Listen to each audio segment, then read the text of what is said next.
What's up, guys? Today we've got something I think is going to be pretty big and pretty popular with a lot of people. This is the brand new Denon X3800H 9.4 channel AVR.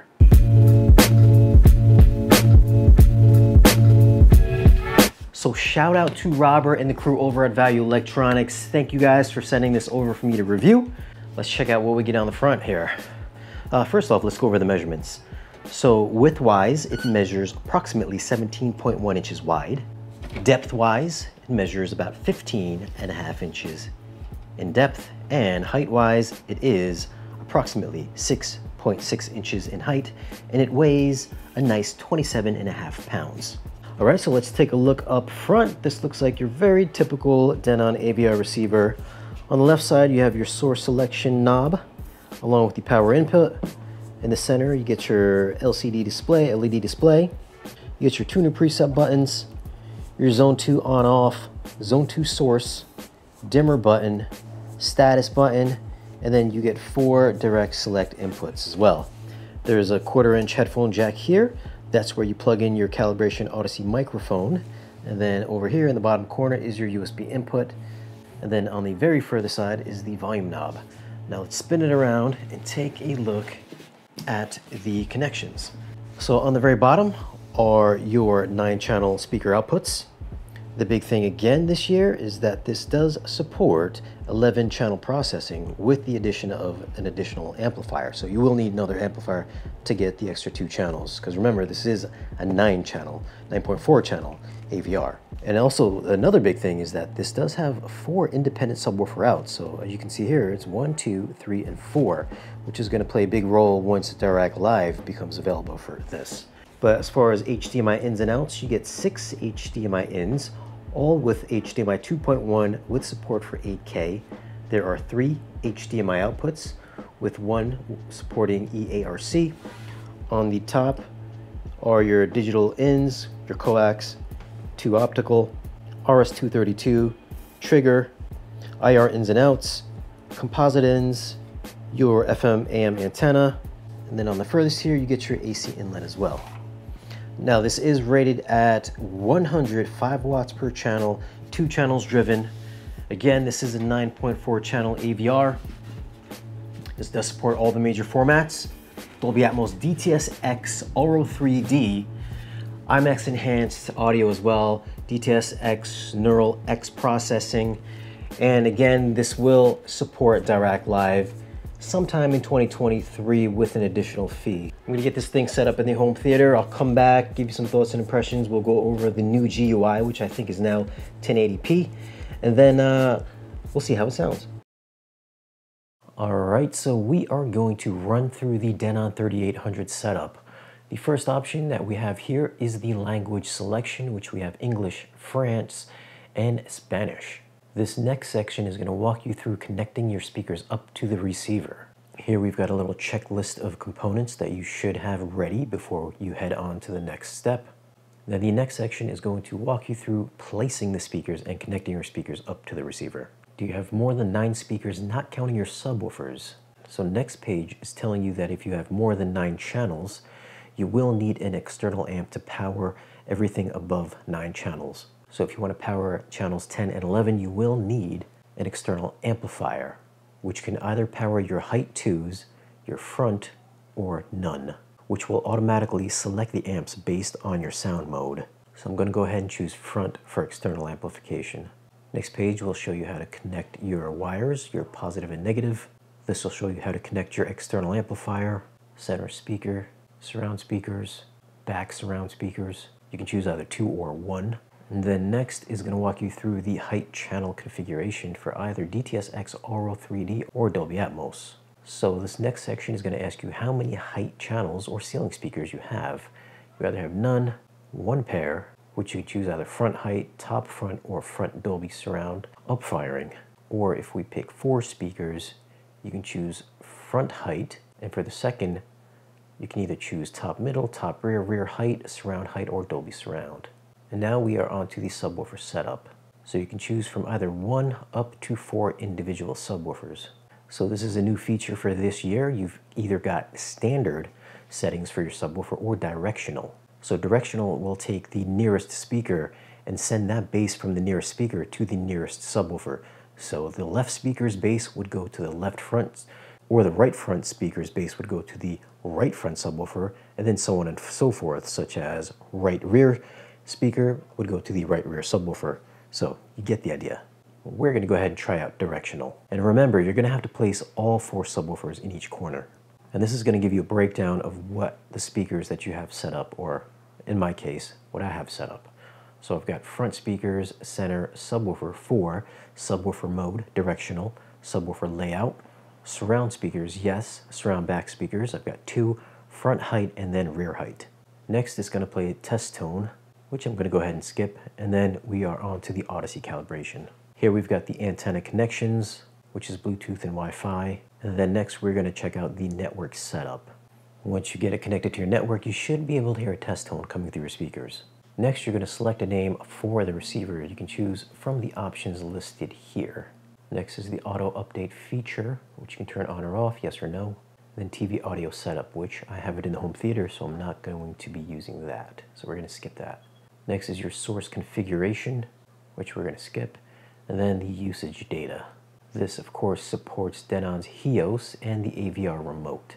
And this does support the Odyssey Multi-Cue Editor app, which I believe is $20 in the App Store on either iOS or the Google Play Store. And here is the owner's manual, which you can pick up by scanning the QR code. And that is it for the setup.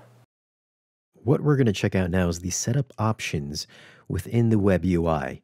If you want to look at the other options with the main on-screen menu, there are plenty of videos out there on YouTube right now, or you can just go out and check out Technodad's video. So what I'm doing here is using an iPad, and by putting in the IP address of the 3800, it's going to take you to the web UI. So you can see here on the left side of the screen, you've got your setup menu with audio, video, input, speakers, network, HEOS account in general. And then on the right side of the screen, you've got your main zones. I've got the main zone and then zone 2. The main zone is green because that is powered on right now. And on the bottom left corner, if you tap that button there, it'll bring up your list of inputs from cable, satellite, all the way down to HEOS music. But we're going to go ahead and jump into the audio section. First section here, we've got your subwoofer level adjust, which you can adjust in half dB increments from a -12 all the way up to a +12. And you can do this for all of your subwoofers that you have active. You've got a bass sync parameter, which only works if I'm playing material, surround parameter, restorer, which restores compressed audio signals, volume scale from 0 to 98 or -79 to an 18 dB. You can choose a limit for your volume. You can turn that off or keep it at 80. Power on level, you can choose at what volume you want your default level to be at when you turn on the AVR. Mute level, you can put it on full mute or attenuate it by -40 or -20 dB. Next section would be active if we ran Odyssey, which we didn't do right yet. And then for graphic EQ, you can turn that on and off here. You can adjust the EQ for all the speakers at once, just the left and right, or each individual speakers. And you do have a 9-band equalizer for each. The next section we're going to check out is video. First option is HDMI setup. For HDMI out, you can choose AVR or TV, HDMI pass-through on and off, pass-through source, remote control source select, power on plus source or source only, HDMI control, which is HDMI CEC, you can turn that on and off here, ARC, you can turn that on and off, and the next section would be the output settings. For HDMI video output, you've got auto, which is dual outputs, monitor 1 or monitor 2 output. For video mode, we've got auto, game movie, and bypass. And for HDMI upscaler, you can turn that on auto or you can keep it off. On-screen display shows you where the OSD would show up. You can either turn that off, you can have it show up on the bottom or on the top. You can turn the info display on or off. Now playing always on or auto off. And under screensaver, you can turn that on and off here. Under 4K HDR signal format, you've got standard, which is SDR, enhanced, which is 4K up to 120, and then 8K enhanced is 8K at 60. For HDCP setup, you've got 3 options. You've got auto, 1.4, or 2.3. And for TV format, you've got 2, NTSC, or PAL. The next section is inputs. We've got input assign, source rename, hide sources, and source level. Under speakers, we're going to check out amp assign next. So here are the different options that we've got. We've got 11.1 channels, 9.1, 7.1 channels plus zone 2, 7.1, with biamping of the front channels, 5.1 biamping of the front channels plus active zone 2, 7.1 channels plus front B, so you can have 2 front channels, or you can turn the whole thing on preamp out for all 11 channels. But for this setup, we're going to go and do 9.1. And then for the floor layer speakers, you've got 2 different options. We've got 5 channels plus the surround back, or just 5 channels. Now, if you do choose 5 channels plus surround back, this is going to give you different options for your height channel layout. You can choose between no height speakers and no Dolby Surround upfiring speakers, 1 pair of height speakers with no Dolby Surround upfiring speakers, 4 height speakers with no Dolby Surround upfiring speakers, no height speakers but a pair of Dolby Surround upfirings, a combination of 1 pair of height speakers and 1 pair of Dolby upfiring speakers, or no height speakers and 4 Dolby Surround upfiring speakers. So for my layout, I've actually got 4 height channel speakers, so I'm going to choose that. Now, once you make your height channel selection, under layout, this is going to give you a few different options of how your height channels are laid out on your ceiling. First option is front layout with front heights, while the rear layout is top middle. Next section is front height speakers, while the rear speakers are your top rear speakers. Next section is front height with your rear speakers as rear height. Next section is front height, while the rear layout is surround height. Next is top front, while the rear is top rear, which would be the layout that I'd be using. The next section is top front, while the rear layout is rear height. And then the last one is top middle, while the rear speakers are rear height. Now, if you haven't noticed that, there is no Voice of God speaker in this section. So if you do want to run Auro 3D, you're going to have to go to layout. You're going to have to take out your surround back speakers and keep this only as 5 channel. Now, once you choose 5 channel, you're going to have to go up to assign mode, change it from 9.1 to 11.1. And then you're going to go into height layout, and you can see on the bottom you've got 2 more options. You've got height channel 6 or height channels for 5. What you're going to want to do is choose on height speaker 6, Dolby Surround speaker none. This is going to give you a fresh new layout. If you want to get the Auro 3D layout with the Voice of God speaker, you're going to choose the very last option. This is going to be front height plus center height, and then your middle layout is going to be surround height and top surround. Unfortunately, there is no diagram on the web UI, although this is what it would look like if you're using the on-screen menu directly on your television set. Now, if you didn't want to go with a Voice of God speaker or your center height, you can go ahead, choose the second to last option, which is your front height and center height, which is your center height channel speaker. And then your middle layout would be top surround, and then your rear layout would be rear heights. And this is what it would look like on the on-screen menu on your television set. Now remember, if you are using 11 channels for processing, you will have your option to either pre-out with an external amp to power your front speakers, rear height, or your top surround / center height channel speaker. All right, once you get your speakers all set up, you've got some options here for distance, which you can choose between meters and feet. You've got your crossovers from 40 Hertz up to 250 Hertz. You've got bass as LFE only or LFE plus main. Your low-pass filter for your LFE from 80 to 250 Hertz. Speaker connection, you can change this for each one of your group of speakers. You can choose speaker plus pre-out or pre-out only for every single one of these. And under speaker preset, you've got 2 presets which you can change for different calibration settings. Say if you ran an Odyssey calibration, you can use that as 1 preset, or once Dirac comes out, you can change Dirac on a different preset so you can see what the differences are between the 2. Or if you have a calibration for music and one for movies, you can also set different presets for that as well here, or whatever it is that you can think of. Now there is a new section here that says Tactile Transducer Setup. This is only active if you go under Speaker Configuration. You change your subwoofer from anywhere from none to 3 speakers. So you cannot do Tactile Transducer Setup if you have 4 subwoofers active, because it's going to use one of the subwoofer outputs to power your transducer, such as a Croson or butt kicker. So if we go down, change that to 3, this will now activate Tactile Transducer Setup.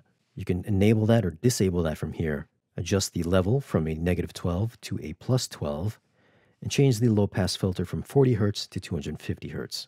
The next section is your network settings, which is your information, settings, network control, friendly name, diagnostics, AirPlay, and Spotify Connect. You can connect your HEOS account here. And under general, we've got language, the owner's manual, eco settings, zone 2 setup, which you can change bass, treble, high pass filter, left channel level, right channel level, channel stereo or mono, HDMI audio, volume level, volume limit, power on, and then mute level. You can rename your zones, quick select names, trigger outs, front panel display. You can change it from bright all the way off, update your firmware, check out the unit's information, send your data usage over to Denon, and then you can lock your setup. And that is it for the settings.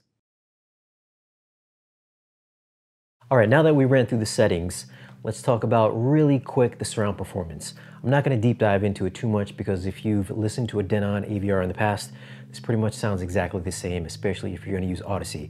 I will review this in like a part 2 video once Dirac update comes out. Obviously, if you download the Odyssey app, you can tailor the sound or the curve to your liking. You can run it as flat or reference.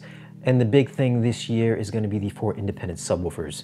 So if you do want to have a directional bass rather than have all 4 of your subwoofers, max 4 subwoofers, operating as one, you can now choose directional, which will, let's say, take the left speaker, take the bass from the left speaker, and direct the bass to the closest subwoofer.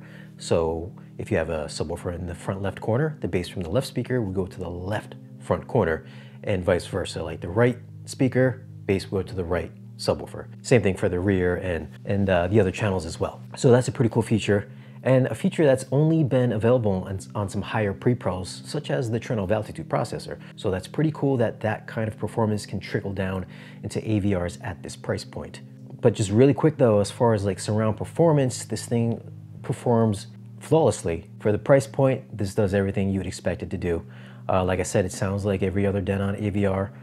So you do get really good surround performance, really good surround panning. But what I want to talk about is how this performs with 2-channel music. Just so you know, I didn't use a subwoofer in this testing at all. I didn't use Odyssey. I didn't adjust the sound at all whatsoever on the 3800. I put it in pure mode so I could get the purest sound quality on it, which basically shuts off like the LCD display and just runs everything straight without any subwoofers. I know a lot of people say that it sounds more neutral than a Marantz AVR, and I can attest that it does sound more neutral than a Marantz AVR. But for this test, what I did was hook it up to my 2-channel setup, which consists of a pair of Canta No. 1s, bookshelves. I did use a Blue Sound node because at the time of this video, Roon was not working. Even though that this AVR is Roon tested, my Roon program does not pick up the 3800H as of right now. So maybe it's gonna operate sometime in the future. We'll have to see. So in comparison, I did compare the 3800 with the Hagel H390. The 3800 is about $1,700. The Hagel is about $6,000. So there is a pretty big price discrepancy between the two. And you would assume that the Hagel, which is rated at 2 by 250 watts, you think there'd be a gigantic sound difference between the two. And yes, there's definitely a difference. I think the biggest thing that you're gonna hear between the two is if you're running tower speakers, the Hagel is definitely gonna push those a lot easier than the 3800 would. As far as the 3800 sounding neutral, I would say that it edges slightly on the brighter side of neutral. I would say that the Hagel edges a little bit on the warmer side. So what I mean by that is like certain songs, like say Norah Jones, like female vocals, or just vocals in general, I think that the 3800, well, I found the 3800 to have a little less body to it. So in this Norah Jones song, her vocals definitely seem thinner and a little bit edgier on the top end, whereas the Hagel H390 definitely had more body to it. It was more full sounding, where the 3800 was leaner sounding. As far as like high frequency detail, I did feel that 3800 had a slight edginess to the top end. So some of that high frequency detail, that sparkle, sounded a little bit harder, had a harder edge to it.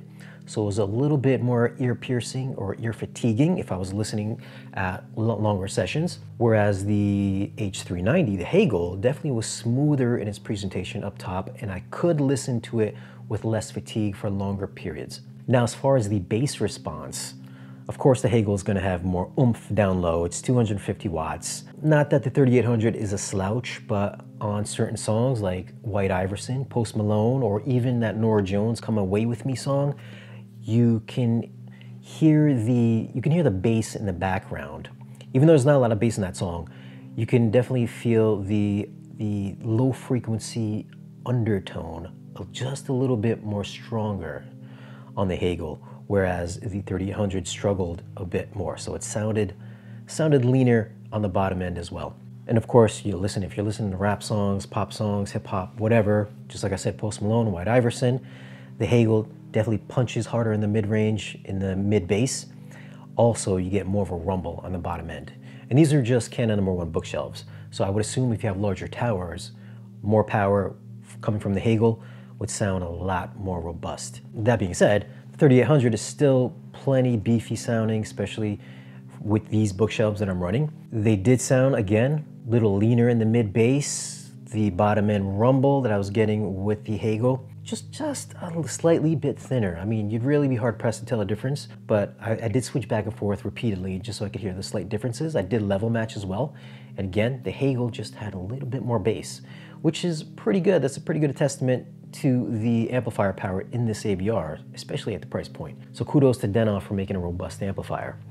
Now I did find soundstage a little bit more shallower with the Denon, whereas the Hagel had a bit more three-dimensionality to it. Instruments had a little bit more clarity, a little bit more separation. I would say if we're talking about like depth-wise, I would say the 3800 kind of extended maybe a foot or so behind my speakers, whereas the Hagel was more like 3 or 4 feet behind my speakers. So the Hagel was a bit more holographic sounding. Now, if you didn't have a higher end piece to compare to the Denon, I think you would be totally fine with the performance. You would probably think it was just as audiophile-esque as a Hagel. So for the price point at $1,700, I don't know if there is a big enough gap that I would choose the Hagel. If I could say that that price gap between the Hagel and the Denon is that significant.